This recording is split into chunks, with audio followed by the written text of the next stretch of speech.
Good evening from Washington, D.C., and thank you to those of you joining us from around the world for news from a Catholic perspective. I'm Lauren Ashburn. The president touted his economic achievements in a Rose Garden ceremony this afternoon, citing an increase of $3.3 billion in stock market value and an increase of 1 million private sector jobs. In order to protect American jobs, the president says he is keeping his campaign promise to remove the U.S. from the Paris Agreement on climate change. He's saying he was elected to represent Pittsburgh, not Paris. America joins Nicaragua and Syria in rejecting a deal to reduce carbon emissions and fight global warming. Correspondent Mark Irons was there for the president's remarks. Good evening, Mark. Good evening, Lauren. No big surprises from President Trump today. The White House had said a withdrawal from the international climate agreement was likely, and although some suspense was built around today's announcement, the president followed through on his campaign pledge.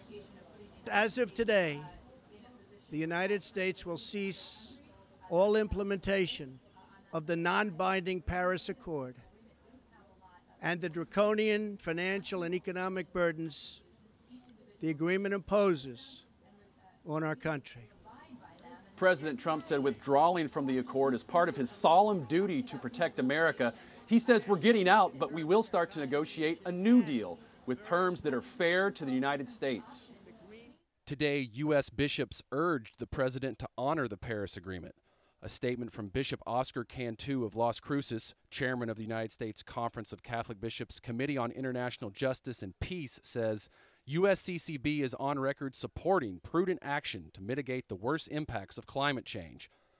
In letters to cabinet members Rex Tillerson, Steve Mnuchin, and General H.R. McMaster, Bishop Cantu went on to say the effects of climate change hurt the poor and vulnerable who, quote, disproportionately suffer from hurricanes, floods, droughts, famines, and water scarcities. In the lead up to his decision, President Trump tweeted yesterday that he was still listening to a lot of people on both sides of this issue, and the fight played out within the administration. Chief strategist Steve Bannon and Scott Pruitt, the head of the EPA, favored leaving the Paris deal, while the president's influential daughter, Ivanka Trump, preferred staying. Lauren? Mark, how will the president use this to promote his America First agenda?